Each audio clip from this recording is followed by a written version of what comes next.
All right, guys, this next segment's being sponsored by Soulshine Pizza. They're over at 4021 Hughes Crossing, Suite 101 in Franklin, Tennessee.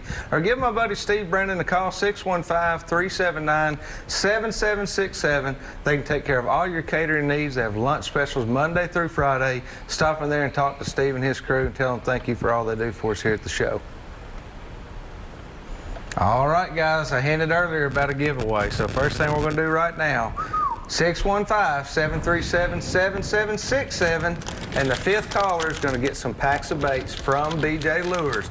Now, we're going to get your information from you. You contact them, and they are going to get those sent straight to you.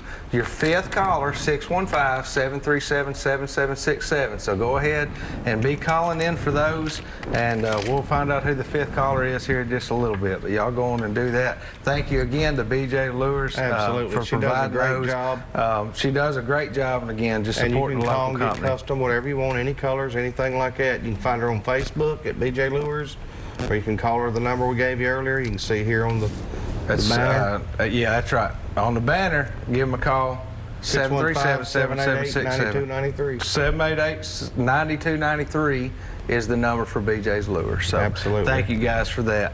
All right, just been, we've been talking deer numbers tonight. Statewide, we're up. CWD zone, for the most part, is down, especially in the heart. But what I wanted to ask you about that, Anthony, if it just kind of get into a little bit. I know it's an entire subject on its own, but what, in your opinion, what do you think is kind of the drive behind the lower numbers? Do you think are the deer numbers down? Do you think the hunter numbers are down?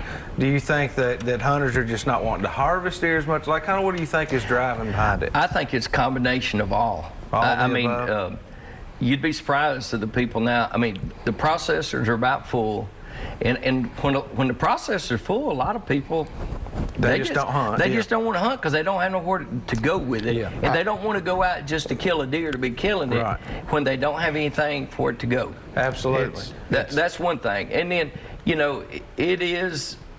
Yeah, I couldn't put a percentage amount on it, but some people, they just don't want to go because of CWD. They're really afraid of CWD. Even though it's never crossed over, the CDC recommends not eating a positive deer. But I can tell you what we do, growing up and living there our whole life, if we shoot a deer and it looks healthy, it's normally half eaten before we get the test results back. Right. And that's just the honest to God truth. That's how truth. it is with most people up there. But I mean, if it's sick looking, we'll shoot it. We do not eat it. Yeah. But if it looks healthy as a horse and it's out there chasing does, man, we bust it. Yeah. We eat it. Sure. Yeah. We normally eat some of the back straps the next day. I'm just going to tell you. That's right. I mean, it hadn't, for some guys like you or C-Jack, some of them, it hadn't changed at all. But for some, it does seem to have changed. And I agree with you 100%. I think it's just a combination of those things. And one thing we try to tell everybody, some don't want to go. Some are standoffish just because of the whole deal. I mean, a lot of places now, your farms are subdivisions. That too. Yeah, but down there where we are, that's not the case. But here, they don't have them yet. But here, that's a big fight that you have in local Middle Tennessee and a lot of your rural areas. I tell you, Dayton, I'm glad you said that, because I will say this, and I'm not trying to sound doom and gloom, but I will say I think once it shows its head here, notice I say once it does, I think it will be much harder hit here, because our deer are so much tighter. I agree. You know what I mean? But there's so many more tight pockets. Whereas west, they have much more property, much more cropland, a lot more spread. Whereas here, if it seeps its way into Middle Tennessee, the urban sprawl is pushing all y'all's together. Right. So if it does rear its head here, it's not going to be good. I think it'll be much more devastating. Now I'm going to ask Courtney something real quick. How many little Debbie Cake Christmas trees do you take to make the look better? Do you share with people in the stand, or you just kind of hold out until the kill and then may give somebody one? It's after the fact. It's after the fact, but most is just contained in the deer area. She's probably pouting because she couldn't show her product of the week, her little Debbie earrings. She got them hanging off the rearview mirror. For those of you that don't know, Courtney could actually be the spokesperson for Little Debbie Christmas cake, but you firmly believe in their ability to bring you luck while deer hunting as well. Absolutely. So I pack mine in I take mine in a dry box, like I take when I go kayaking, so they don't get squished in my backpack. Nice. I noticed that watching the video the other day. Well, she's making sure they stay dry. Oh, yeah, you see them, they're perfect. There's not the top of the tree's just the same. There's none damaged. You know, she don't share them with anybody but Tucker. I noticed she shares them with Tucker. And there might be some method to the madness. I got my biggest one Sunday, and this time I took the big cakes. Are you the top of the tree, or you like the bottom? I like the top. All right, like see? You got to start at the top and then eat your way down. I got you. Well, Courtney, I wasn't going to start getting into your top secret stuff. Dayton, he broke right into it. I mean, when y'all want the real information, just come over here, because Dayton's going to dig deep and get it pulled out of him. But that is the top secret stuff.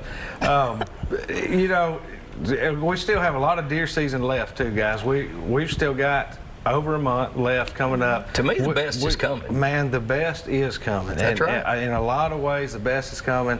I know we sound like a broken record over the last few weeks, but that's because it's just building, man. That's right. I mean, it's getting good, and there's different reasons the best is coming. If you're into the big chase and all that, you know, some of that's already gone by. And if your big deer hadn't been killed, the next 10 days is going to be the time you're going to kill it. It is, just like with the one that I just got. It was the exact story of what we talk about so much.